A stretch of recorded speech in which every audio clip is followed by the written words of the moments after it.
देखिए इस पार्ट में हम बात करते हैं स्टूडेंट्स कि नेट बेसिस की वर्सेस कॉस्ट बेसिस, इनमें डिफरेंस क्या होता है। अभी हम पार्ट 2 में ये सेम जो डिस्कस करके आए हैं वही क्वेश्चन है। नेट बेसिस में सिर्फ एक ही अकाउंट बनता है, वो है प्लांट एंड मशीनरी अकाउंट। यहाँ पे हम एक अकाउंट में लिखेंगे डेबिट क्रेडिट, जो फॉर्मेट होता है। नेट बेसिस के अंदर डेप्रिसिएशन सेम अकाउंट में आता है। अगर सोल्ड भी करना है, वो एसेट सोल्ड हुआ है तो वो भी सेम अकाउंट में आती है। प्रॉफिट एंड लॉस भी यहीं पर सेम अकाउंट में आ जाती है। ये सेम एज इट इज वो है जो अभी हम SLM में डिस्कस करके आए, स्ट्रेट लाइन मेथड में डिस्कस करके आए हैं। जो डिफरेंस आता है वो आता है कॉस्ट बेसिस में। कॉस्ट बेसिस के अंदर हम 3 अकाउंट अलग अलग सेपरेट बनाते हैं। 3 अकाउंट्स कौन से? Plant and machinery account. ये टोटली कॉस्ट बेसिस पर बनता है। इसके अंदर डेप्रिसिएशन का अमाउंट नहीं आता, इसके लिए एक सेपरेट अकाउंट बनाया जाता है, प्रोविजन फॉर डेप्रिसिएशन अकाउंट। और सेल करने के लिए एक अलग से अकाउंट बनाया जाता है, मशीनरी डिस्पोजल अकाउंट। आइए इनको डिटेल में डिस्कस करते हैं कि कॉस्ट बेसिस में क्या होता है। जैसे अगर एसेट परचेज की गई तो सेम जैसे नेट मेथड में होता है कि डेट 1 जनवरी 21 को बैंक करके परचेज कर ली 5 लाख की एंट्री, क्योंकि इसमें एंट्री होती है plant and machinery account debit to bank, और कैश में लिए तो कैश, और हायर परचेज में लिए तो हायर वेंडर। और जो बैलेंस सीडी होता है वो as it is cost basis में वही बच जाता है। ये सीडी नेक्स्ट ईयर में बीडी बनेगा, फॉरवर्ड होगा। फिर जब ये ईयर क्लोज होगा तो उसके बाद नेक्स्ट ईयर में ऐसे ये जब तक एसेट हमारे पास रहती है कंटिन्यू चलता रहेगा। लेकिन अगर बीच में एसेट सोल्ड हो जाती है तो जो एसेट सोल्ड हो रही है, ये हमारे पास एक ही एसेट है, वो एसेट ट्रांसफर हो जाएगी मशीनरी डिस्पोजल अकाउंट में। यहां पर एंट्री इसकी होगी machinery disposal account debit to plant and machinery account, जितने की वैल्यू है। जैसे यहां पे 5 लाख वैल्यू है तो यहां पे देखिए मशीनरी अकाउंट को हमने डेबिट किया हुआ है 5 लाख रुपीज से। And what about the depreciation? Depreciation के केस में हर साल हम यहां क्रेडिट में डेप्रिसिएशन को ट्रांसफर करते रहेंगे। Provision for depreciation account debit में क्रेडिट करते रहेंगे। इसकी एंट्री होती है कि depreciation account debit to provision for depreciation account, provision for depreciation account. यहां पे देखिए डेप्रिसिएशन आ गया ईयर के एंड में 31 दिसंबर 21 को टोटल डेप्रिसिएशन यहां पर सीडी किया। ये जो इस साल सीडी है यहां पर बीडी बन जाएगा। इस साल का फिर डेप्रिसिएशन आया ईयर के एंड में, ये डेप्रिसिएशन आ गया, टोटल हो गया 1 लाख। इस 1 लाख को हमने यहां पर सीडी बन गया। सीडी बनने के बाद यही अगले साल का बीडी आया। और जब ये मशीनरी 6 मंथ के लिए यूज की गई, उसके बाद सोल्ड हो गई, तो 6 मंथ का डेप्रिसिएशन, क्वेश्चन ये सेम ही है जो हम डिस्कस करते आ रहे हैं। एक बार फिर देख लीजिए, क्वेश्चन ये सेम ही है कि प्लांट की मशीनरी वैल्यू 5 लाख है, रेट ऑफ डेप्रिसिएशन 10% है स्ट्रेट लाइन से, और 30 जून 23 को ये सोल्ड कर दी गई 3,60,000 से। तो 6 मंथ का डेप्रिसिएशन इसका हो गया 25,000 रुपए। 5 लाख का 10% और उसका 6 मंथ का। तो जब इसको हम ये सोल्ड करेंगे तो 25,000 आ गया डेप्रिसिएशन। ये टोटल जब ये मशीनरी सोल्ड होगी, ये अकाउंट क्लोज, यहां पे ये डेप्रिसिएशन चला जाएगा मशीनरी डिस्पोजल अकाउंट में। इसकी एंट्री बनेगी क्या?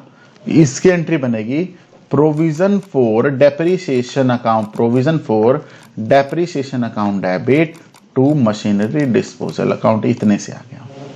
उसके बाद यहीं पर क्वेश्चन में गिवन है, ये देखिए कि हमें वो 3,60,000 में सोल्ड हो गई। प्रॉफिट एंड लॉस आ गया 15,000। 5 लाख में से डेप्रिसिएशन गया 1,25,000, मशीनरी रहेगी 375 लाख की, और 375 में से 360 का कैश आ गया, तो लॉस हो गया 15,000।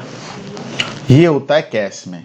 तो इन शॉर्ट कि what is the difference between net basis and cost basis, कि नेट बेसिस में सारी ट्रांजैक्शन जो होती है वो एक ही अकाउंट में होगी, और कॉस्ट बेसिस के अंदर 3 अकाउंट बनाएंगे। कौन कौन सा? एक तो एसेट अकाउंट, एक उसका प्रोविजन फॉर डेप्रिसिएशन, ठीक है, और थर्ड अगर कोई सेल हो रही है तो उसका डिस्पोजल अकाउंट। ये डिफरेंस होता है नेट बेसिस में और कॉस्ट बेसिस में। चलिए अब बात करते हैं चेंज ऑफ डेप्रिसिएशन रेट की, कि चेंज ऑफ डेप्रिसिएशन क्या होता है और इसको कैसे कैलकुलेट किया जाता है। हम वही अपना क्वेश्चन का जो फिगर है वो सेम लेते हैं कि 5 लाख रुपीस की एसेट है, हम 10% स्ट्रेट लाइन मेथड से डेप्रिसिएशन लगाते, बट 23 में मैनेजमेंट ने ये डिसाइड किया कि हम तो 20% रिटर्न डाउन वैल्यू मेथड लगाएंगे, और ये हमारे लिए ज्यादा ठीक है। तो जब ये चीज आई सामने, तो हम कैसे इसको ट्रीट करेंगे? अब ये बड़ा इजी हो गया। पहले रेट्रोस्पेक्टिव इफेक्ट कैलकुलेट करना होता था, लेकिन अब नए रिक्वायरमेंट के अकॉर्डिंग कि जो AS10 है वो ये कहता है, इसकी पोजीशन चेंज हो गई है। AS10 ये कहता है कि प्रोस्पेक्टिवली कैलकुलेट करेंगे, रेट्रोस्पेक्टिवली नहीं करेंगे। प्रोस्पेक्टिवली का मतलब ये है कि जो एसेट बचती है, जो वैल्यू बची है, उसी पे नया रेट हम अप्लाई कर देंगे, यानी इस वैल्यू पे। आइए इसको डिटेल में डिस्कस करते हैं कि अगर ये होता क्यों है, इसका रीजन क्या है। सबसे पहले तो भाई डेप्रिसिएशन का जो चेंज होता है रेट, वो ये कहते हैं, जैसे कंसिस्टेंसी का प्रिंसिपल है, वो ये कहता है कि आप जो पॉलिसी प्रैक्टिस फॉलो करते हैं वो को कंटिन्यूअस रखेंगे, बट कई बार ये सिचुएशंस में चेंज भी करना पड़ता है। नंबर 1, ये हम रेट ऑफ डेप्रिसिएशन क्यों चेंज करते हैं? Requirement of law. कई बार कानून की रिक्वायरमेंट से, लीगल रिक्वायरमेंट की वजह से हमें ये फॉलो करना पड़ता है।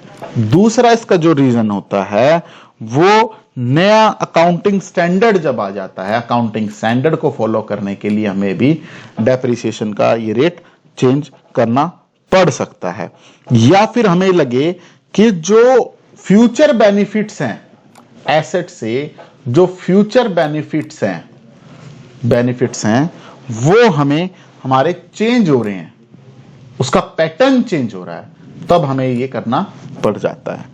दूसरा ये होता है कि जब हमें ये लगता है कि जो हम चेंज रिजल्ट करेंगे वो हमें मोर एप्रोप्रिएट प्रेजेंटेशन देगा प्रॉफिट एंड लॉस अकाउंट की एंड बैलेंस शीट की, फाइनेंशियल पोजीशन अब ज्यादा अच्छी आएगी।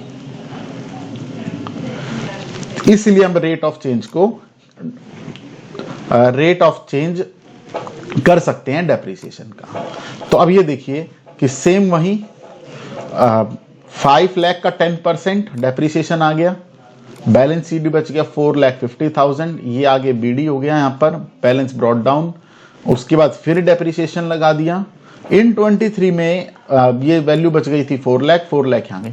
मैनेजमेंट ने कहा कि अब तो हम तो 20% से फॉलो करेंगे, तो प्रोस्पेक्टिवली AS10 की रिक्वायरमेंट के हिसाब से हम इस वैल्यू को पे 20% लगाएंगे। अब डेप्रिसिएशन कि 4 लाख का 20% होता है 80,000, बैलेंस शीट आ गया 3,20,000।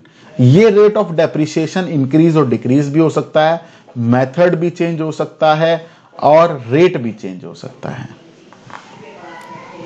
नेक्स्ट आता है, एक चीज हम बताते हैं इस क्वेश्चन में, ये क्वेश्चन है क्वेश्चन 1, इसमें जब एक्सपेक्टेड लाइफ जो है एसेट की चेंज हो जाती है तो वो उस केस में डेप्रिसिएशन को हम कैसे कैलकुलेट करते हैं। फॉर एग्जांपल क्वेश्चन में ये गिवन था कि 1 जनवरी 2020 को 5 लाख एसेट की वैल्यू है और उसकी लाइफ है 10 साल, स्क्रैप वैल्यू है 50,000 की, 50,000 की, तो डेप्रिसिएशन कैलकुलेट कीजिए। तो SLM मेथड से, स्ट्रेट लाइन मेथड से डेप्रिसिएशन कैसे कैलकुलेट होगा? 5 लाख माइनस में 50,000 डिवाइड बाय 10, ये आ गया 4,50,000 डिवाइड बाय 10, तो अमाउंट आ गया 45,000 का। अब 45,000 का डेप्रिसिएशन है। हुआ क्या कि इन 2024 में क्वेश्चन में गिवन है कि 2024 में मैनेजमेंट ने यह कहा कि जी अगर हम उस कैपिटल में 50,000, उस एसेट में 50,000 की कैपिटल और प्लस कर दें तो स्क्रैप वैल्यू उसकी 10,000 होगी और उसकी ना लाइफ इंक्रीज कर जाएगी 3 साल से। 3 साल उसकी लाइफ इंक्रीज कर जाएगी। तो ये भी एक मेथड है चेंज ऑफ डेप्रिसिएशन का, कि लाइफ चेंज हो गई तो एसेट की अब डेप्रिसिएशन का अमाउंट भी चेंज कर जाएंगे। तो जब डेप्रिसिएशन, अब ये देखिए कि 24 में मैनेजमेंट ने डिसीजन लिया, ठीक है, या 1/1/24 को लिया, तब तक एसेट की वैल्यू देखिए कितनी होती है। तो एनुअल डेप्रिसिएशन जो है, एनुअल डेप्रिसिएशन हो गया 45 लाख का, सॉरी 45,000 का। अब 4 साल हो गए, मतलब 20, 21, 23, 22, 23, 1, 2, 3, 4 साल।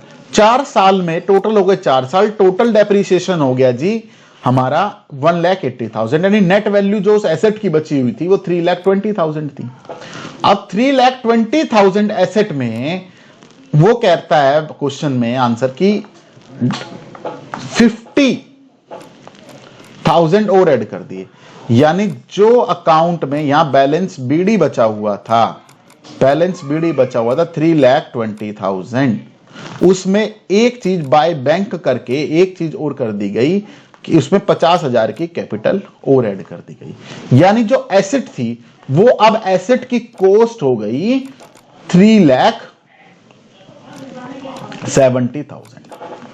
लेकिन क्वेश्चन में यह भी गिवन है कि स्क्रैप वैल्यू 10,000 है। स्क्रैप वैल्यू कितनी है? 10,000 कर रही है डेप्री। अब देखिए एसेट में इंक्रीज हो गई 3 साल की लाइफ, लेकिन उसकी बची हुई कितनी थी? अब उसकी टोटल लाइफ थी 10 साल, 10 साल में से 4 साल हम यूज कर चुके हैं, रिमेनिंग लाइफ हमने खुद कैलकुलेट करी जी 6 साल की हुई बची। तो अब 3 साल की तो इंक्रीज हो गई, 6 की बची हुई थी, और यानी टोटल लाइफ हो गई 9 ईयर्स की।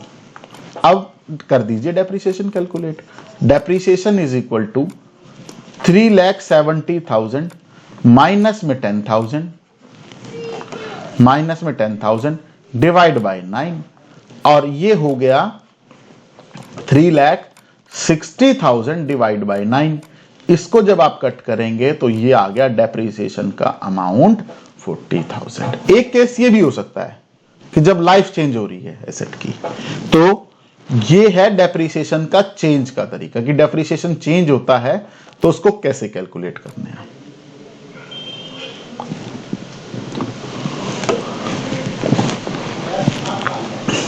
Thank you.